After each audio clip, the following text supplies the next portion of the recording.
عرش جس کو جو ملا ان سے فرماتا ہے سورہ مجادلہ کی آخری آیتیں ہیں لا تجد قوما یؤمنون باللہ والیوم الآخر یعادون من حاد اللہ ورسولہ ولو کانوا آباءہم او ابناءہم او اخوانہم او عشیرتہم اولئک کتب فی قلوبہم الایمان وایدہم بروح من ویدخلہم جنات تجری من تحتہا الانہار خالدین فیہا رضی اللہ عنہم ورضوا عنہ اللہ اکبر اولئک حزب اللہ اولئک حزب اللہ الا ان حزب اللہ هم المفلحون اللہ ارشاد فرماتا ہے تم کبھی نہ پاؤ گے کبھی نہ پاؤ گے کن کو نہ پاؤ گے ہرگز ہرگز نہیں پاؤ گے ان کو جن لوگوں نے اللہ اور یوم آخرت پر ایمان لایا اللہ رسول اور یوم آخرت پر ایمان لایا پھر ان کو دیکھو وہ کسی ایسے سے دوستی کرے وہ کسی ایسے سے دوستی کرے جو اللہ و رسول کے ساتھ دشمنی کرے ایسوں سے دوستی کرتے ہوئے تم ان کو کبھی نہیں دیکھو گے یعنی تم ان کو صلح کلیت پر کبھی نہیں دیکھو گے کہ کلمہ بھی پڑھے اور نبی کے دشمنوں سے دوستی بھی کرے صلح کلی کا مطلب کیا ہے جو شیعوں کو بھی حق پر مانے وہ صلح کلی ہے جو دیوبندی وہابی اہل حدیث سارے مکاتب فکر کو حق پر مانے وہ صلح کلی ہے اور جو اہل سنت و جماعت پر ہے اسے صلح کلی کہنا حرام ہے صلح کلی وہی ہے جو سارے مکاتب فکر کو حق پر مانتا ہے یعنی جو زہر اور دودھ کو زہر اور حلوے کو ایک ساتھ مکس کر دینا چاہتا ہے لیکن جو سارے باطل مذاہب کی تردید کرتا ہو اور اہل سنت کو حق پر مانتا ہو وہ سنی ہے اور وہ امام اہل سنت کے مسلک پر ہے امام احمد رضا کا مسلک 4 مصروں میں سمٹ آتا ہے ایک تو یہ دشمن احمد پہ شدت کیجئے ملحدوں کی کیا مروت کیجئے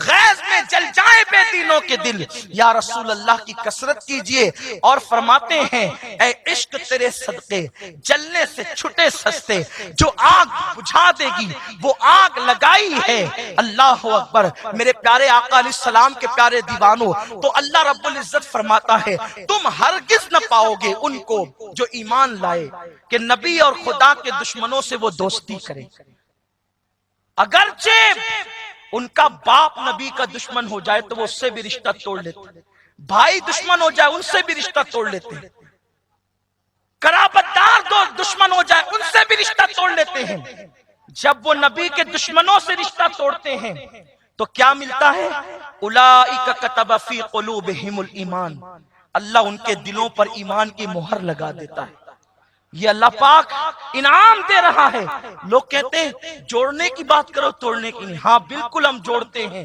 کنہیں جوڑتے ہیں جو نبی کے وفادار ہیں ان کو جوڑتے ہیں بلکہ ان کو تو بے وقوف کہنا بھی جائز نہیں سمجھتے امام اہل سنت فرماتے ہیں جو سنی ہے وفادار رسول ہے اس کو بے وقوف کہنا بھی حرام ہے اس کو بے وقوف بھی مت کہو کیوں مت کہو اس لیے کہ تم سنی کو بے وقوف کہو گے تو حضور فرماتے ہیں جس نے کسی مومن کا دل دکھایا اس نے مجھ محمد کا دل دکھایا تو تم سنی کا دل دکھاؤ گے تو تم گویا نبی کا دل دکھاؤ گے اس لیے ہم اپنے نبی کا دل دکھا نہیں سکتے بارک و تعالی ہم سب کو مسلک عادات پر سختی سے قائم رہنے کی توفیق عطا فرمائے اور صلح کلیت کے فتنوں سے بچائے صلح کلیت کے تعلق سے میں ذرا یہ بھی کہہ دوں کہ اب یہ آوازیں اٹھ رہی ہیں کہ ہر کلمہ وہ مسلمان ہے ایک مضمون بھی ایک محقق صاحب نے حضرت سے آئے اور یہ مضمون لکھ مارا کہ حدیث میں جو ہے کہ میری امت 72 یا 73 فرقے ہو جائے گی سب جہنم میں حدیث کے الفاظ ہیں کلہم فی النار سب جہنم میں ہمیشہ رہیں گے یہ حدیث کا صحیح ترجمہ ہے الا واحدہ مگر ایک ما انا علیہ و اصحابی سرکار سے پوچھا کہ کون ہے وہ سرکار نے فرمایا وہ جس پر میں ہوں اور میرے صحابہ قائم ہیں لیکن وہ محقق صاحب یہ کہتے ہیں کہ جس طریقے سے بے نمازی اپنے کیے کی سزا پا کر کے کچھ دن جہنم میں رہ کر کے جنت میں جائے گا سارے فرقوں کا مآل یہ ہے کہ کچھ دن کے لیے وہ جہنم میں جائیں گے پھر جنت میں جائیں گے اور انہوں نے کہہ دیا کہ یہاں پر دخول مراد ہے، خلود مراد نہیں ہے. یہ بہت ساری آیتوں کی تکذیب ہے، خود حدیث کے مفہوم میں تحریف ہے. اب ان کی پشت پناہی کون کر رہے ہیں مجھے کہنے کی ضرورت نہیں ہے، آپ کو معلوم ہے. کیا بات ہے، ان کے ساتھ کون بیٹھ رہے ہیں وہ مجھے کہنے سے نہیں، آپ کو معلوم ہے. اور اسی تعلق سے بدنام زمانہ کتاب عرفان مذہب و مسلک بانٹی گئی کیا بات ہے، اور پوری دنیا میں چھاپی گئی، وہ بھیجی گئی، چھاپ کر کے بھیجی گئی. اس میں جو اہل سنت و جماعت باطل فرقوں کا رد کرتے ہیں، مرتد کو مرتد کہتے ہیں، کافر کو کافر کہتے ہیں، ان سب کو بیک زبان قلت مطالعہ اور کم فہمی اور جہل کا الزام دیا گیا. اور یہ کہا گیا کہ کچھ لوگ یہ سمجھ بیٹھے ہیں قلت مطالعہ سے کہ کسی فرقے کے اکابر کو اور اساتین کو جب تک بار بار کافر و مرتد نہ کہا جائے، جب تک رد کا قضا ہی نہیں ہوگا. یہ قرآن کی سنت ہے، بار بار اللہ نے جو ہے کافر کو کافر فرمایا. حدیث کی سنت ہے، حدیث میں بار بار بدمذہبوں کا رد آیا. اور یہ ہمارے اکابر اہل سنت والجماعت کی سنت ہے، حضرت حسن میاں کی سنت ہے، حضرت سید العلماء کی سنت ہے، اور اعلیٰ حضرت عجیب البرکت رضی اللہ تبارک عنہ کی سنت ہے کہ فتاوی رضویہ میں متعدد جگہوں پر جو ہے وہ بدمذہبوں کا رد اور کافروں پر تدین کا رد بنی جو ہے اس سے بھرا ہوا، اس سے بھری ہوئی ہے. تو یہ کتاب اب بانٹی جا رہی ہے، اور اس کے بانٹنے والے کون ہیں وہ بھی آپ کو معلوم ہے. تو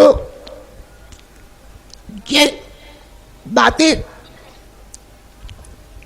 حالات کا تقاضا ہے، ورنہ بہت ساری باتیں اس فقیر کے سینے میں چھپی ہوئی ہیں. میں نہیں کہنا چاہتا تھا لیکن حالات کا تقاضا ہے، اور آپ کو ہوشیار کرنا بھی ہے.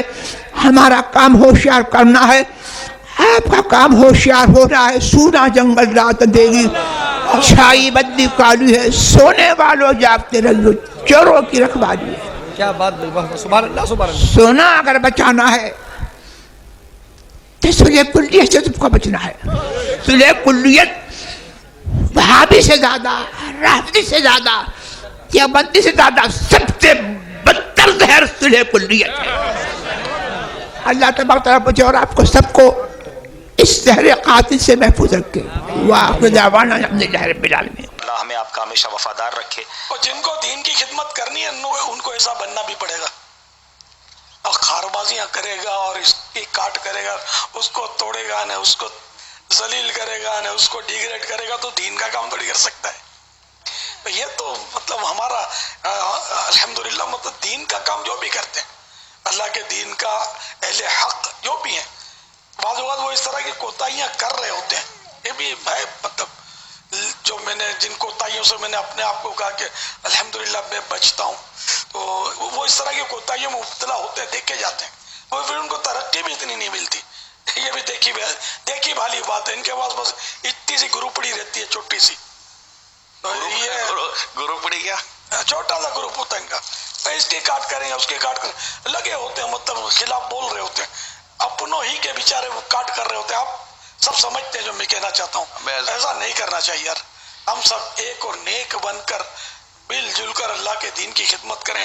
مسجد برو تحریک چلائیں. وہ عقیدے کا اختلاف وہ جن سے بھی ہے وہ ہے اور رہے گا، اس وقت تک رہے گا جب تک ان کا عقیدہ اسلام کے عین مطابق نہیں ہو جاتا. صلح کلیت ہے نہیں، سوال ہی نہیں ہوتا. جو اللہ اور رسول کو برا بھلا بولے، میرے غوث پاک کی گستاخی کرے، میرے صحابہ کی شان میں مطلب بے ادبی کرے، اور پھر ہم سب مل کر کام کریں، نہ ایسا نہیں ہوا. میں حق بات کا اعلان سرے دار کریں گے.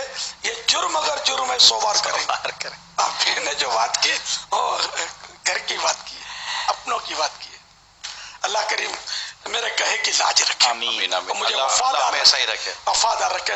غوث پاک کا وفادار رکھے، امام اہل سنت اعلی حضرت کا وفادار رکھے، اولیاء کرام کا، علماء اہل سنت کا وفادار.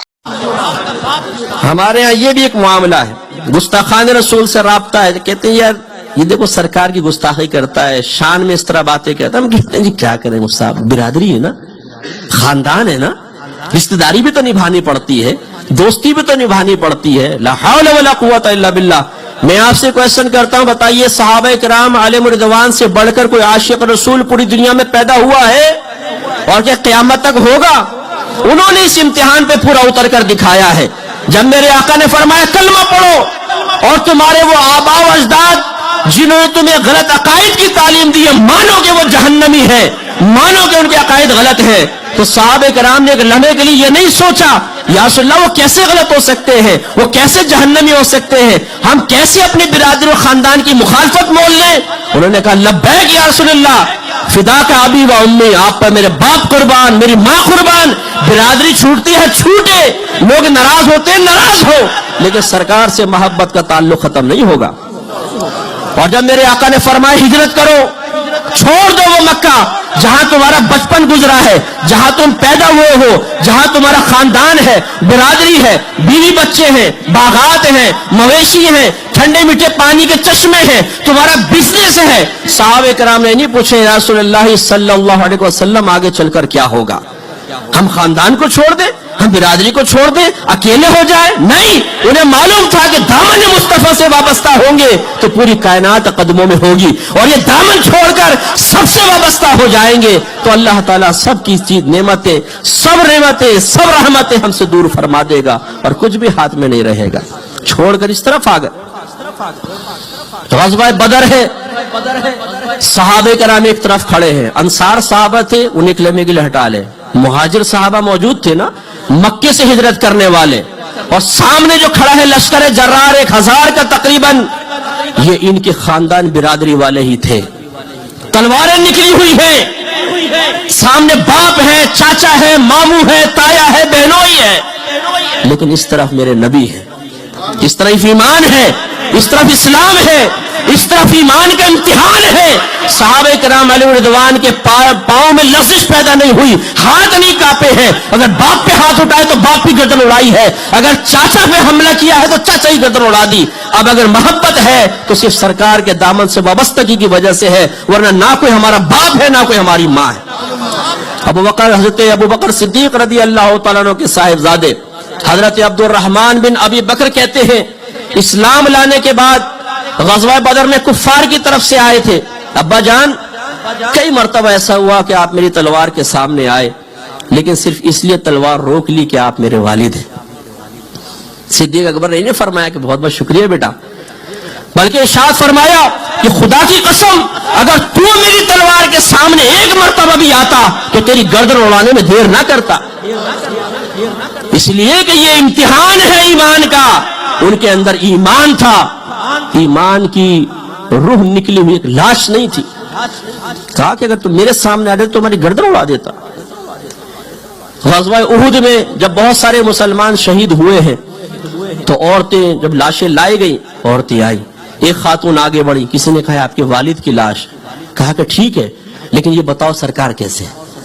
کسی نے کہا یہ آپ کے شوہر کی لاش ہے, کہا کہ ٹھیک ہے یہ بتاؤ سرکار کیسے ہے. کسی نے ایک لاش رکھی سامنے, یہ آپ کے بھائی کی لاش ہے, کہا کہ یہ بھی ٹھیک ہے لیکن یہ بتاؤ میرے سرکار کیسے ہیں. کسی نے بیٹے کی لاش سامنے رکھی, کہا یہ بھی ٹھیک ہے لیکن یہ بتاؤ میرے سرکار کیسے ہیں. کہا کہ خیریت سے وہاں بیٹھے ہیں. فوراً وہاں پہنچی, سرکار کو دیکھا, آنکھیں چھلک گئی, سرکار کا دامن رحمت تھاما اور عرض کیا رسول اللہ جب آپ سلامت ہیں تو خدا کی قسم مجھ پر تمام مصیبتیں آسان ہیں. یہ ہے محبت. حالانکہ وہ تو بھائی وغیرہ سب مومن ہی تھے نا, لیکن سرکار پر ان کو فوقیت. یہاں مومنوں پر سرکار کی محبت کو فوقیت, ان کی طرف توجہ نہیں, ان کا غم نہیں, سرکار کے سلامت رہنے کی خوشی ہے. اور یہاں صورتحال یہ ہے کہ ایک بد مذہب ہو, ایک گستاخ رسول ہو, ہمارے نبی کی شان میں گستاخی کرنے والا ہو, لیکن ہم پیار سے اس لیے ہاتھ ملائیں کہ نہیں جی دوستی ہے, کیا کریں جی, ماموں ہے, بہنوئی ہے, تایا ہے, پھپھا ہے, اصل رشتہ سرکار کا ہے. یاد رکھیے قبر میں جائیں گے یہ ماما ساتھ نہیں ہوگا, یہ چاچا ساتھ نہیں ہوگا, یہ دوست ساتھ نہیں ہوں گے, میرے آقا کھڑے ہوں گے, فرشتے کہیں گے ما کنت تقول فی حق ھذا الرجل, اس شخص کے بارے میں کیا کہا کرتا تھا.